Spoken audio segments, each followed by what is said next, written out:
வணக்கம். நான் உங்களின் மாலதி பாலன். மொழி போர். நமது நாட்டில் மக்களுக்கு தேவையான விஷயங்கள் எவ்வளவோ இருக்கின்றன. சட்டம், ஒழுங்கு, போக்குவரத்து, ஏற்றுமதி, இறக்குமதி, ரயில்வே, கார்ப்பரேஷன், சாலை வசதிகள், விலைவாசி உயர்வு, மருத்துவ வசதி, வேலை வாய்ப்பு, இப்படி ஏராளமான நாட்டுக்கு தேவையான வசதிகள் தேவைப்படுகிறது. இன்னமும் மின்சாரம் இல்லாத ஊர்கள் இருக்கின்றன. இவற்றில் எல்லாம் நாம் கவனம் செலுத்த முடியாமல் இது போன்ற தேவையில்லாத போராட்டங்கள் நமது பொன்னான நேரங்களை வீணாகின்றன. இத்தருணத்தில் நாட்டின் நல மேம்பாட்டுகளில் கவனம் செலுத்த முடியாமல் காலம் விரயமாகிறது. இதனால் யாருக்கு லாபம்?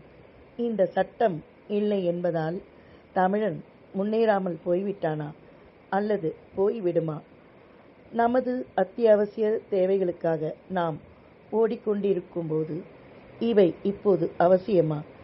தயவு செய்து அரசாங்கம் எது தேவை, எது தேவையில்லை என்பதை கருத்தில் கொண்டு செயல்பட வேண்டும். முதலில் தமிழர்களாகிய நாம் என்ன செய்கிறோம் என்பதை புரிந்து கொள்ளுங்கள். தமிழில் பேசினால் அவமானம், படிப்பில்லாதவன் என்ற கருத்தினை மாற்றிக்கொண்டு தமிழில் பேசுங்கள். மற்ற மொழிகள் வியாபாரத்திற்கு மட்டும்தான் என்பதை புரிந்து கொள்ளுங்கள்.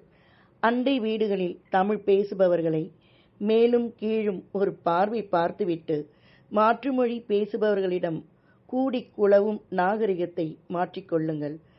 தமிழை தவறாக உச்சரித்தால் அதில் ஆனந்தமடையாதீர்கள். அவர்கள் மொழியில் உறுதியாக நிற்கும்போது உங்களின் தாய்மொழி தமிழை பேசுவதற்கு எதற்காக தயங்க வேண்டும்? மொழிக்கும் அறிவிற்கும் எந்தவித சம்பந்தமும் இல்லை என்பதை புரிந்து கொண்டு தமிழில் பேசுங்கள். நமது மொழியை நாமே மதிக்கவில்லை எனில் இதுபோன்றுதான் காலமெல்லாம் போராட வேண்டியிருக்கும். அரசாங்கம் நாட்டின் தரத்தை உலக அளவில் பொருளாதாரம், சுகாதாரம், சுற்றுலா, போக்குவரத்து இவற்றின் மேம்பாட்டுக்காக தயவு செய்து கவனம் செலுத்துங்கள்.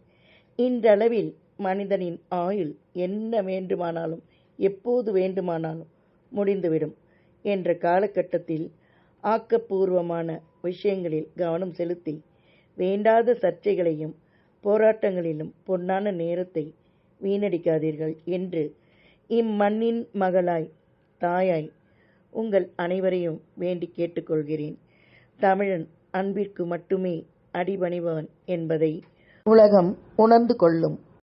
ஜாதி, மதம், இனம், மொழி அனைத்தையும் கடந்து ஒரு மரத்து பறவைகளாய் நாம் வாழ்வோம்.